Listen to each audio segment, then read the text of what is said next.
Well, good afternoon, everybody, and thank you for joining today's briefing. As of today, we have had 1,534,005 COVID cases, 1,755 new cases reported since yesterday, 1,131 people in the hospital, and 18,740 people who have died. As we mark our second holiday season of the pandemic, we're fortunate that this year's Thanksgiving looked different from last year's Thanksgiving. Thanks to remarkable COVID-19 vaccines and the millions of North Carolinians who got them, families and friends were able to gather more safely this year, sharing hugs and good food. Thanksgiving this year did feel more normal, but we're all painfully aware that we haven't fully defeated this pandemic. The Delta variant is still with us, causing sickness and death, mostly among the unvaccinated, while health alerts about the emerging Omicron variant have caused concern and opened a new set of questions. As the scientists and public health experts race to get answers about the new variant, we still know this to be 100% true. Getting more people vaccinated is the way out of this pandemic. If you haven't been vaccinated and you're worried about the Omicron variant, get your shot today. If you want to make your Christmas gatherings safer, get your shot today. These vaccines are safe, effective, and they're free. And they're saving lives every minute of every day by preventing people from getting severe COVID symptoms that could land them in the ICU or worse. And if you don't believe it, get off the internet and on the phone with your doctor. If you were vaccinated at least 6 months ago or 2 months ago for the J&J vaccine, go get your booster because it will strengthen your immunity. Make your appointment for that booster today. North Carolina is working hard to increase the number of vaccinated people in our state, including children who are now eligible. Just as we've done with the adult vaccine effort, we're working with trusted messengers, including community leaders, family doctors, and others, to have an open conversation with parents who have questions. And it's working. In North Carolina, we're up to 13% of children ages 5 through 11 who've received their first dose during the 4 weeks that we've been giving them. Since my executive order went into effect requiring state employees working in cabinet agencies to be vaccinated or tested weekly, the vaccination rate has increased from 65% in mid-September to 76% by the end of November. Our state health facilities have required vaccinations for their workers to protect them and their patients. More than 99% of those workers are now vaccinated. These numbers are good, and we're working to do more. And I appreciate all the private sector businesses that have similar rules for their workers and customers because you're making the right call to keep people safe. Before Thanksgiving, I signed a new bipartisan state budget that'll help our state out of this pandemic and come out even stronger on the other side. It includes hundreds of millions of dollars for business recovery grants, as well as funds for individual families that are struggling. It sends badly needed resources to local health departments who are on the front lines of the pandemic. It invests in our research universities where scientists are on the front lines of developing new treatments for COVID-19. And it funds filling the gaps in high-speed internet that have been magnified over the last 2 years. My administration is working hard to implement these solutions, and I look forward to the efficient and effective use of these dollars that'll speed us through this pandemic and do so much more. Now I'd like to ask Dr. Mandy Cohen, the Secretary of the Department of Health and Human Services, to provide an update on our state's COVID-19 trends. Dr. Cohen?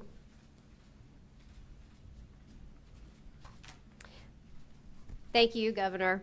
Before we dig into the data, I want to take a minute to talk about the new COVID-19 variant that has been making headlines. All viruses change over time, and COVID-19 is no exception. The latest variant, Omicron, was recently designated as a variant of concern by the World Health Organization, and we still have a lot to learn about Omicron. Over the next few weeks, scientists will be looking for answers to several questions. Is this new variant more contagious? Does it make people sicker? And how will it impact our immunity and our treatments? Cases with the Omicron variant have not yet been detected here in North Carolina or elsewhere in the United States, but many experts believe it is likely already here. Now, while there's no need for alarm, we do need to continue to closely monitor the science and data on this new variant. And with that, we'll dive into the data. This first graph looks at people who come into the emergency department with COVID-like symptoms. It's our earliest detection mechanism. And the yellow line represents this current year that shows that this trend has come down significantly from its recent peak in early September. But you can see the yellow line has started to just increase slightly over the past few weeks. However, it does remain below where we were a year ago, which is shown with that blue line. Next, we look at new COVID cases. This first graph shows you the trajectory of new cases each day since we had our first case back in March of 2020. And you can see our first major peak in cases was back in January of 2021, before vaccines were widely available. That second peak in August and September was a result of the Delta variant and had the greatest impact on people who were not vaccinated. But let's zoom in and look at the last few weeks of cases. On this graph, we're looking at cases from October through today, and what you can see is that our cases have been largely level and appear to even have decreased over the past week. Now, we've made incredible progress as millions of North Carolinians have gotten vaccinated to protect their health and that of their community. But two things to note as we look at this graph. First, testing over the Thanksgiving holiday dropped significantly. So while case numbers are lower, this is probably an incomplete picture of what's happening in our state given the low amount of testing last week. Second, we won't know for a couple of weeks if Thanksgiving gatherings with unvaccinated people will have an impact on our numbers. Next, we'll look at the percent of tests that are positive, and this graph also goes back to October. Looking at that yellow line, our percent of positive tests has increased over the past week and is above our 5% goal.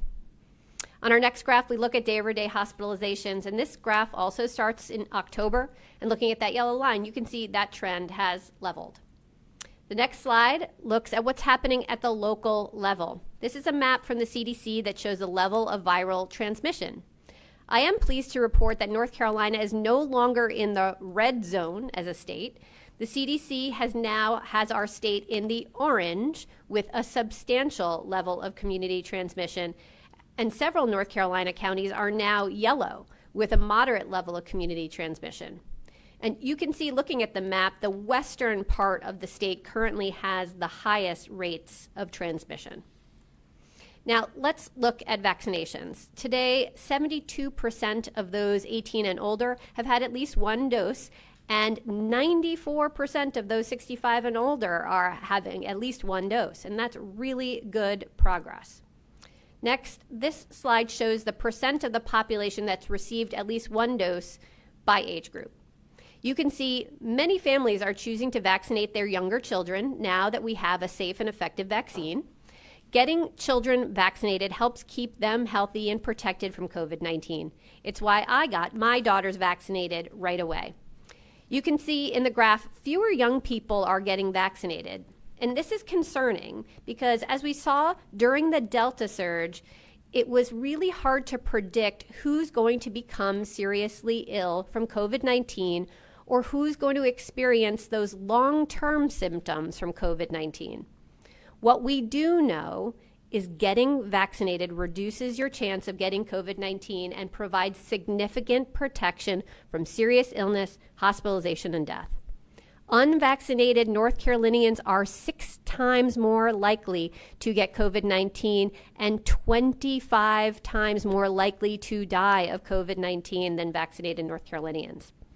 If you haven't gotten vaccinated yet, please talk with your doctor, nurse, or other medical professional, or go to a reliable online health resource like the CDC or yourspot.yourshot.nc.gov to be sure you're getting accurate information. Don't wait to vaccinate. And like many vaccinations, boosters are needed to strengthen and extend protection against COVID-19. Everyone 18 and older should get a booster as soon as they are eligible.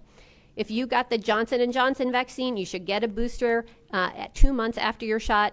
If you've gotten the Moderna or the Pfizer vaccine, you should get a booster 6 months after your shot. With the holidays, colder weather, and this potential of a new variant approaching, you should not put off getting your booster. Now, before I wrap up, I want to take a moment to thank Governor Cooper. As the governor shared in a press release earlier today, I will be stepping down from my role as Secretary of the Department of Health and Human Services. I want to thank you, Governor, for your steadfast leadership, your partnership, and your commitment to the people of North Carolina. You're a man of integrity, faith, and resilience, and I have not met anyone who loves the state more than you. I've learned so much from you, and I'm so grateful for the opportunity you gave me to lead the Department of Health and Human Services. I also want to thank my incredible team at the department. I am so proud of our extraordinary work and what we have accomplished together to improve the health and well-being of the state. I'm forever grateful for your sacrifice and hard work. And while it's hard to step away, it's the right time for me personally and the right time for our team. The Department of Health and Human Services is in a strong position to continue to carry out its mission, and in choosing Chief Deputy Secretary Cody Kinsley as the department's next secretary, the governor has chosen an incredible leader to take the baton to run the next leg of this race. It has been an honor of a lifetime to serve this state at such an important moment in history. Thank you, Governor.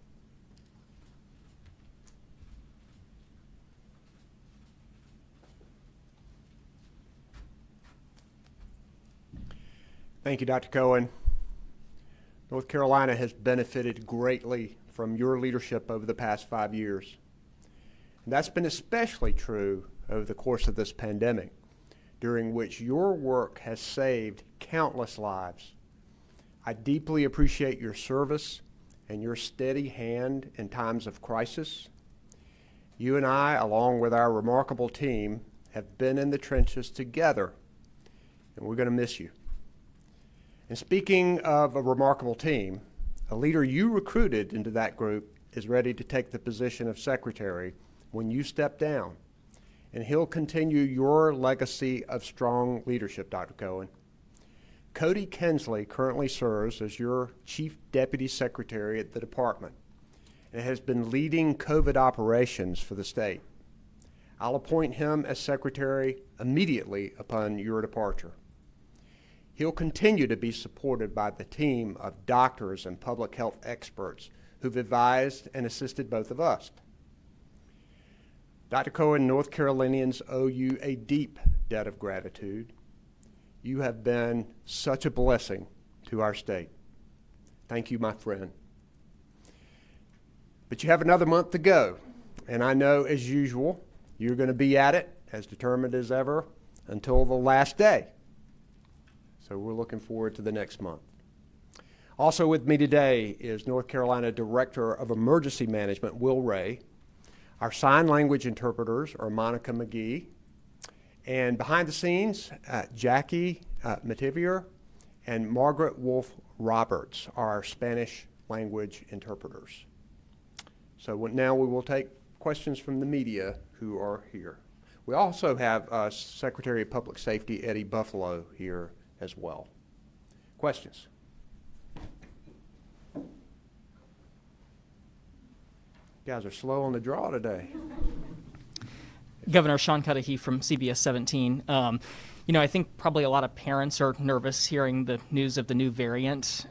What is your level of confidence at this point, based on what you know that their kids are going to be able to stay in school in person this year?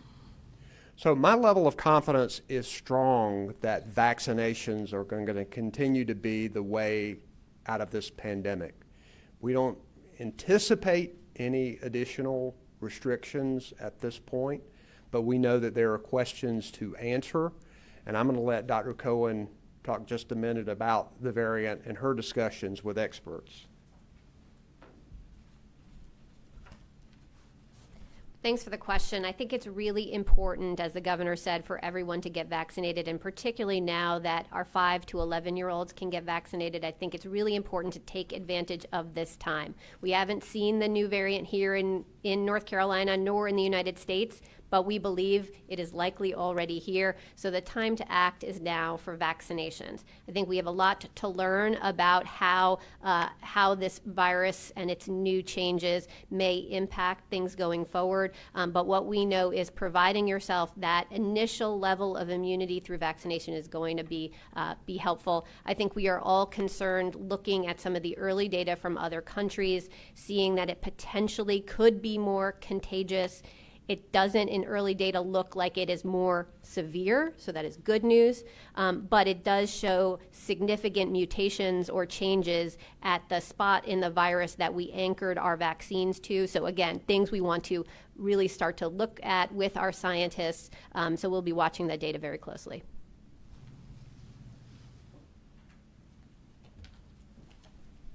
Governor, Jonah Kaplan with ABC 11. Before I get to Dr. Cohen, let's talk about her successor that you're nominating. And I say this is someone that she obviously has a lot of confidence in, you have a lot of confidence in. This is a role that has always been important, but it's become more visible to people. And we're still in this pandemic, and incoming Secretary Kinsler, he may have an extensive background. I saw the Treasury and as an administrator. He's not a physician. So what confidence do you have in him? And Dr. Cohen, for you as well, what can you say to North Carolinians who may say, well, he's not a doctor, how can he lead us in the pandemic? Well, first, I'm appointing Cody Kinsley because he is the most qualified and experienced person for the job. He has been a part of this team for the past number of years, and we've seen him in action, and Dr. Cohen has put a lot of trust in him. Dr. Cohen and I, and Cody, when he becomes secretary, have been supported by a team of doctors and medical advisors and health experts who have collectively helped to advise us. So I feel very positive about Cody's leadership. I think this team is going to continue to stay together, and Dr. Cohen deserves an amazing amount of credit for recruiting some of the best people around to be a part of this team, and I have every confidence that he'll do a great job and the team will support him. You want Dr. Cohen to respond to that? If she'd like to. The only thing I would add, Jonah, is that this response, yes, is about making sure we can understand the science and data, and we have plenty of public health experts and doctors that the team will continue to support that. But so much of it is about the execution and the operations, and this is where Cody Kinsley really shines, and I have leaned on him so much to lead our operations. So I think him stepping into that role is really quite a natural fit. He has been leading so much of our work. I'm so proud of what we've been able to do when we rolled out the initial vaccine effort, and we were able to really charge that into high gear. That was his work. And so I think he really has his hand in the operations, which is what really matters to people. Are we going to get tests? Are we going to get our vaccines? Are the boosters out there? And then he will be supported by those public health experts at our department that are fantastic and have been advising me throughout this as well. Thank you. Dr. Cohen, while you're still at the podium and while I can still ask questions of you, was there a moment, what you said this is the right time for you personally, was there something that happened recently? Is there a turning point in the pandemic? Why step away now? Well, it's been a wonderful 5 years. I am so honored that I had this opportunity to lead the state at this moment. I think we've accomplished so much beyond, I know folks see the COVID response, but I'm really proud of the work we did the 3 years, even leading up to COVID. I think it made a difference in how we were able to be successful in responding, whether it was transitioning our Medicaid program or investing in early childhood, responding to the opioid crisis, the unfortunate many hurricanes that we had to respond to together with emergency management. All of that, I think, contributed to our success. But for me, it's been an amazing 5 years, but these have been challenging. And so a bit of rest and recovery is what is in store for me next as I think about my next opportunity. There wasn't one moment, but it felt like the team is very strong right now at DHHS. I feel like they can take the baton and run with it for the next leg of the race. There was wide speculation that you might leave us for Washington, D.C. before. Yeah. Are you staying in North Carolina? Well, so I don't know what my next steps will hold. All I would say is that I and my family have fallen in love with North Carolina. We love it here, and I hope that my next steps will be able to keep us here. Thank you. Governor Cooper left. I would also say, Jonah, too, and I think that sometimes at these press conferences, because I know you all have a lot of questions about medical data, et cetera, we will probably have a doctor from our team who will be with Cody and me at these press conferences to be able to answer some of the medical questions as we go forward. But yeah, you had another question. Well, and this is more, we talked about the COVID-19 response, and of course the Department of Health and Human Services, gigantic part of your administration. So what more initiatives do you look for? I mean, we know Medicaid expansion, but what will you be calling on for the incoming secretary to lead? What kind? You still have 3 years left in your administration. What do you expect from him, and what kind of initiatives do you hope he will take? Well, first, getting more people covered with health insurance has to be the primary objective, and Medicaid expansion is still the number one goal, because that can get 500,000 to 600,000 more working North Carolinians insured with federal dollars. So that will continue to be a priority. Cody Kinsley has extensive background in behavioral and mental health, and we know that this pandemic has caused even exacerbated issues regarding mental health and addiction treatment. So we're going to make sure that we put an emphasis on that. But making sure we continue to administer this vaccination program, get people vaccinated, and getting on the other side of the pandemic has got to be the primary objective here during the next few months. I feel confident this team can lead us through, and we're going to continue to keep our eye on these other issues of mental health and investment in early childhood and looking after our senior population. The Department of Health and Human Services does great things across the state, and we're going to continue them. Yes. Good afternoon, Governor. Brea Hollingsworth with CBS 17 News. A federal judge in Missouri temporarily barred the federal government from requiring healthcare workers in Missouri and 9 other states to get the COVID-19 vaccine. Curious to know if you've been following this, and if so, what's your reaction to it? So, as you know, that our state-owned healthcare facilities, we required vaccinations for those healthcare workers, and more than 99% of them got vaccinated because they cared about themselves, their families, and their patients. And I think we need to continue to do things to encourage people to get vaccinations. So in North Carolina, we've continued to increase the number of state employees getting vaccinated. We've encouraged employers to require their employees to get vaccinated. So we're going to continue to make that a top effort in our state.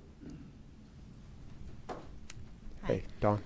I understand President Biden was meeting with governors this week. Have you had that meeting yet? And what kind of guidance are you getting from him as far as any changes in response with the new variant? So we get a White House briefing most every week. The last couple of months, it's been every other week.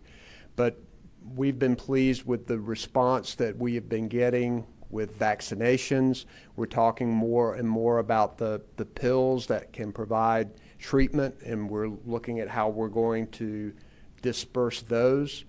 We're still working closely with FEMA to make sure we get reimbursements for all of the efforts that we put forward in the state. So our federal partners are going to continue to be important to us as we work to get us to the other side of this pandemic. Do you anticipate keeping the policy where it's by local and county, looking at the changes on the CDC map as far as spread, if certain counties want to have, mask restrictions still or anything like that?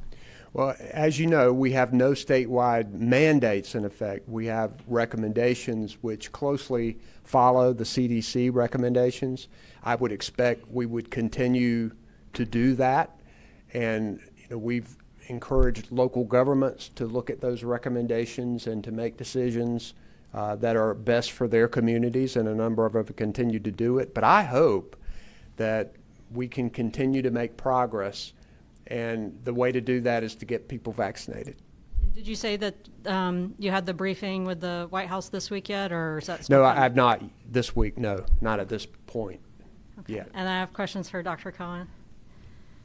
I guess first one, is this your last public appearance? Are you done with us for for these briefings after this? Well, Cody Kinsley's going to take over on January 1st. Until then, I will certainly be here, and I imagine with an evolving COVID situation, we may need to be back in this room. So I doubt it will be the last public appearance, but just in case it has been an honor and a privilege. But I imagine with the evolving situation that we may be back for updates. I know, Jonah, can I ask this already as far as if there was one moment? When did you make the decision to step down, and when did you tell the governor? So it's been an evolution, and certainly the last 2 years have been quite a marathon. And I'm so proud of all of the work that we've been able to accomplish. And so as we came through and coming down off the Delta surge, when I saw things getting more stable, I watched my team with a lot of pride being able to react to any new thing that was thrown at it, whether it was new boosters or this new variant. They were jumping into action in ways that were fantastic, and I felt like I was able to now take this step back and pass the baton to the next folks. And I think I shared the news or my decision with him a number of weeks ago, so that we could get ready and plan, and obviously so that he can go through a process to select my successor, so that we'd be able to have a very smooth transition. And that is my hope, that we don't skip a beat. We're obviously still in the middle of a pandemic, and so I wanted to make sure that I gave the governor the time for him to go through a process to select my successor. I'm sure you know this question is coming and no one else has asked yet. Are you planning to run for office? I'm not planning to run for office. I am looking at opportunities that allow me to continue this impact to improve the health and well-being of communities. I don't know what that will look like exactly yet, but no plans to run for public office. After filing starts next week? No, I do not plan to file and run in any public office. Are you looking to work in one of the universities in North Carolina, or would you work in DC again? Well, I think I'm looking at a range of opportunities. I think at first I want to spend a little bit of time with my girls and my husband, who have been amazing and supportive through this, and then we'll see what opportunities come. So what's the first thing you're going to do when you don't work for government anymore? What are you doing January 1st? Oh, January 1st. Well, I think I'll still be spending some time with my family for sure. And I know that there'll be a trip for my mom and my sister in the month of January. So that's coming up soon. Thank you.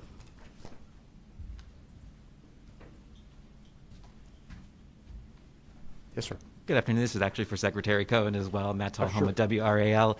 Secretary Cohen, I talked to several community organizations that you've worked with throughout this pandemic across the state who have said they really credited you with getting out there and helping, especially in communities that weren't typically outreached to. They said they hadn't seen that before. What would your message be to them, and will that kind of progress continue? Well, I'm so gratified to hear that they felt the impact of the work of our department during this response effort. We made a very intentional decision to make sure we put equity at the center of everything we did, and that meant partnership. We know so much of this response has been about building trust and trust with many communities, but that has to translate into action, and I'm glad they're seeing and feeling that action on the ground and that partnership, and you can be assured that Cody Kinsley has been by my side as we've built those partnerships and is certainly going to not only continue them, but I hope build upon them as well. So I'm grateful for that partnership and hope it was just the beginning. Thank you.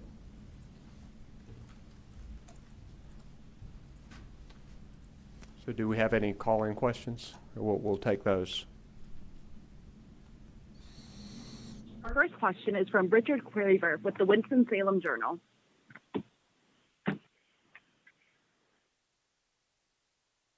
Yes, Governor, Secretary Cohen, this is Richard Quaver with the Winston-Salem Journal.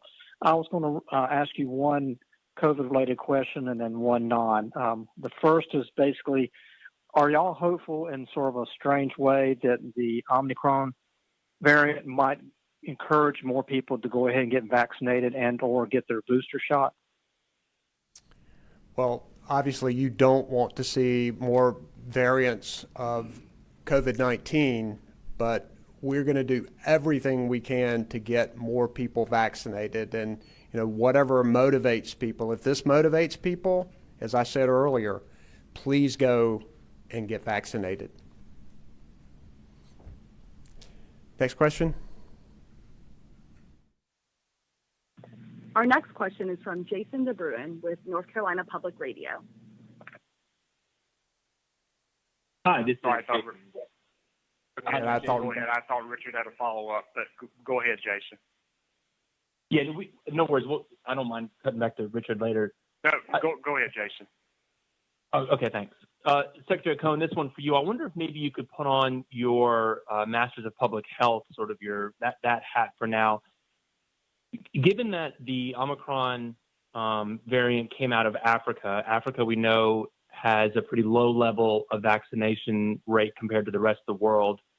I wonder if there's a thought that if there was more vaccine equity, more vaccines sent to poorer countries, more vaccines perhaps given to COVAX, if that would have been perhaps more effective in stopping this new variant and perhaps protected the entire world in a better way. Well, thanks for that question, Jason. I do want to clarify that I think as more and more scientific data is compiled, I think what we're seeing is that this variant likely didn't originate in Africa and may have been in Europe or other parts of the world even prior to that. I think we're still sorting that through in the scientific community. I think South Africa was the first to sequence and identify and give us some clinical information here. So we should be very grateful to the work done in South Africa by their medical community. I think it is informing our work now. But I want to say that I think that we still don't know exactly where this variant happens, but we should also know viruses change. We knew that this was a possibility, just like it changed to become the Delta variant. We knew this was a possibility. So yes, vaccination is so important so that we can get as many people protected. I know that the United States has been working to make sure we are getting vaccine across the world. And that's why we want to make sure that in a country with the kinds of resources we have here, with vaccine widely available, that everyone is taking advantage of it, because there are places, unfortunately, around the world who don't have that same kind of access to protect themselves. So let's take advantage of the amazing resources, the tools to protect ourselves that we have here, whether it's getting vaccinated with your original series or going out, if you're an adult, getting your booster if it's been more than 6 months. So I do think we have a collective amount of work that we need to do to help the whole world move beyond this pandemic. I think we are recognizing what an integrated and globalized world we live in, and how quickly this virus can move around. So we do have work to do in partnership with many, many countries around the world, but we got to do our work here in the United States as well. Thanks. Next question, please. Follow-up, Jason DeBruin, North Carolina Public Radio. Thanks for that information. And this question, a little bit more just related to your time here. at DHHS. There's a lot that you said you're proud of. And I wonder if there's anything related to the pandemic response that you maybe wish that you had done differently, or with the benefit of hindsight, if there's anything that maybe you wish you would have, a decision you made that maybe with the benefit of hindsight you would have done a little bit differently. Well, thanks for that, Jason. You know, I always want to make sure folks say this was a crisis. You can't Monday morning quarterback a crisis. So I am very proud of the work, but absolutely, were there things that we should have done in preparation to be better ready to respond? Absolutely. I think we all remember back to the fact that we had a shortage of protective equipment. Number one, we had supply chain issues. We weren't sure if we would have enough ventilators. So certainly there was a lot of lessons learned there. I think our data infrastructure as well was something we needed to build that did not exist at first for the kind of response and the scale of what we were dealing with. So there's a lot of preparatory work that I would have done. And I think as we come out of this pandemic, there are a lot of lessons learned about how we can stay prepared for something in the future and make sure that we are putting the resources into public health. I think we've learned a lot, we've built a lot, and we need to make sure we maintain that vigilant posture into the future. Thanks.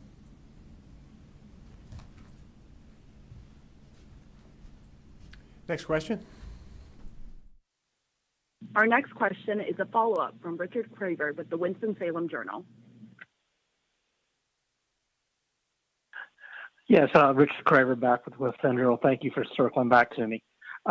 Yesterday, the technical corrections bill to the state budget was introduced and passed through with bipartisan support, of which it has a economic development project involving Piedmont Triad International Airport. I was wanting to see how much do you know about the project, and are you planning to sign that bill? One of the successes that we've had has been working closely with the General Assembly leadership of both parties on economic development projects, and it's one of the reasons why we've created so many great paying jobs for our state. And that economic recruitment continues. We continue to be aggressive about it. I'll review the entire legislation, and I cannot comment on specific economic development projects, but I know that we're going to continue to be successful in this state. Next question, please. Our next question is from Laura Lee with Carolina Public Press. Good afternoon, Governor. Laura Lee from Carolina Public Press. You mentioned briefly earlier the COVID drugs that are in the pipeline. We understand FDA advisors are meeting today to consider the Merck drug. I know that at least in the vaccine process, a lot of those distribution details are actually hashed out prior to approvals. And I'm wondering if it's a similar process for these drugs and what you know about the possibility of these drugs coming to North Carolina. We're excited to have new treatments continuing to come online for people who do have COVID. And I'll have to credit North Carolina scientists who've been a real part of helping to discover new treatments. We do know that initially that the pill that potentially can be approved will be somewhat limited, so we will have to have a distribution plan, and I'm going to let Dr. Cohen talk a little bit about that. Thank you, Governor. Yes, Laura, as the governor mentioned, there will be a centralized allocation process from the federal government with these new medicines. They have warned us that the supply is very, very limited, particularly during the month of December. So we are looking at very targeted ways in which we can use a very, very limited number of courses of this medicine. So we're looking for places where we know folks are more immunocompromised. So maybe they've gotten vaccinated, but because they have some other immunodeficiency, the vaccine doesn't work as well for them. We want to make sure they are the ones who are prioritized for treatment, at least at first. We're hopeful that by January we'll see more supply of this vaccine, which is great news. I think every additional tool that we get here is one more thing we can use to beat back this pandemic. But we all need to be doing the work of using the strongest tool, which is getting vaccinated, getting boosted. Thanks. Next question, please. Follow-up, Laura Lee, Carolina Public Press. A follow-up for Dr. Cohen on the prioritization criteria that you're using in terms of distribution. You said it will relate to immunocompromised individuals. Will it also potentially relate to areas of less vaccination, meaning more unvaccinated people that would potentially need the drugs? Is that part of the calculus in determining where these drugs will go? Laura, at first, what we're really doing, rather than targeting people, is targeting the kinds of providers that can both see patients who might be immunocompromised and can also do the prescribing and the dispensing of the medication at the same time, just because it's such a limited supply. So there is a pretty narrow range of providers that will do that across the state. So rather than prioritizing any particular place, we're trying to get access to the pill across the state and really target to providers who see more immunocompromised patients and have the ability to both prescribe and dispense the medicine, so they could do that all in one. So that's how we're doing things at first. And again, I think that's just for the first few weeks. And I just want to make sure folks know it has not yet gotten full authorization from the FDA. They are reviewing that this week. So we think maybe as soon as the end of this week or early next week for new courses of that treatment to be in North Carolina. Thank you. Next question. Our final question for today's press conference is from Rose Hoban with NC Health News. Hi, Governor Secretary Cohen. Thanks so much for taking my question. My questions are for Dr. Cohen. The first question I have is about testing for Omicron. What is the current capacity of the state to be testing for these new variants? How many, what percentage of tests are being run? And, do you feel confident that we'll be able to identify it when it gets here quickly? Rose, thanks for the question. So the Omicron variant can be picked up by a standard PCR test. So the normal kinds of tests that everyone has been getting at many locations across North Carolina, that is the same test that would pick up this new variant as well. I think the question is more about how many are we sequencing to understand what kind of COVID is this? Is it a Delta strain? Is it an Omicron strain? I will say all of the samples that come at least to the state lab, we sequence every single one of those positive. But that's a small fraction of the tests that are done here in North Carolina. We have many labs that have been helping us with testing. The interesting part about the Omicron variant, it does give off a particular signal on the PCR test, and it does help our lab folks actually hone in on which samples they should be sequencing. So I do think that we are going to be looking for this particular signal that it gives off on a PCR test and doing a lot more samples of that to do the sequencing. But again, every positive that comes to our state lab is already sequenced. And as I said, we have not seen it here in North Carolina, nor in another part of the United States, but I know all of our lab experts are looking closely at our data right now. Thank you. Oh. Rose, is there a follow-up? I hit the 5. So my other question is, it's more of on your tenure. I'm looking back at the interview I did with you when you first came, and you talked about building trust across the aisle, and by any measure, you seem to have been very successful at reaching across the aisle to members of the Republican members of the legislature.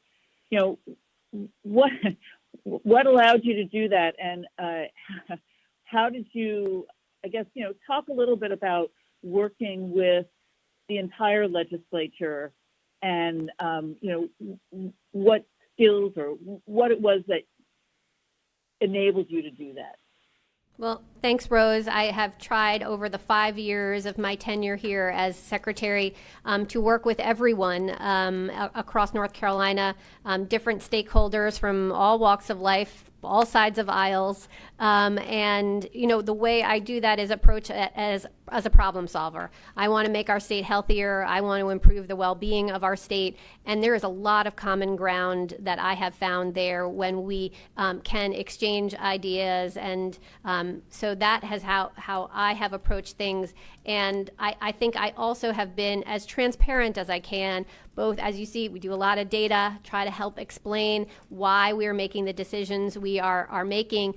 And I also, you know, make sure that folks can reach me, that we can be in dialogue, that I can hear their concerns, and that we can find a place where we can move forward together. So I feel like we've done a lot of really good work here in the state. I'm very proud of it. I think that success rests on trust, and is something that I have worked very hard to make sure that folks, no matter where they are in North Carolina, can trust the information that we're giving is the best information that we have at the time. We're always still learning and improving as we go, and I'm appreciative of all of this opportunity to lead here in the state over the last 5 years. And thank you, Governor, for this opportunity. It's been an honor. Thank you. I'll close the press conference and just say, Rose, that you hit on something that's really important. Not only is Dr. Cohen brilliant and hardworking, but she has the ability to communicate with almost anybody. And that has been a source of her strength and effectiveness in this state. And as I've told her, we look forward to the next 30 days, but also we look forward to the time beyond, because we have a great team in place that continue to lead North Carolina forward. Thank you guys for joining us today.